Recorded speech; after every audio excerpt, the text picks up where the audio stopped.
বল্টুর বউ মারা গেছে। তাকে ভীষণ কাঁদতে দেখে এলাকার মুরব্বীরা এসে কইল, কি ব্যাপার বল্টু, তোমার মা মারা গেল, বোন মারা গেল, এতটা কাঁদনি, আর বউ মারা যাওয়াতে এত কান্না। বল্টু বলল, আমি তো বউয়ের জন্য কাঁদছি না। মুরব্বীরা বলল, তাহলে কেন কাঁদছো? বল্টু বলল, যখন আমার মা মারা গেল তখন এলাকার মহিলারা এসে বলল, এত কাঁদিস না বল্টু, তোর মা মারা গেলে কি হয়েছে, আমরা আছি তো, আমরাই তো তোর মা। মুরব্বীরা বলল, ঠিকই তো আছে, তাতে কি হয়েছে?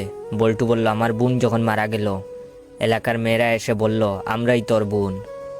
মুরব্বীরা বলল, এটা তো ঠিক আছে, তাহলে তোর কান্নার কারণ কি?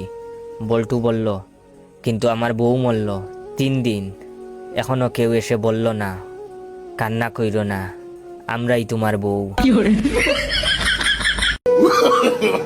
No, no, no.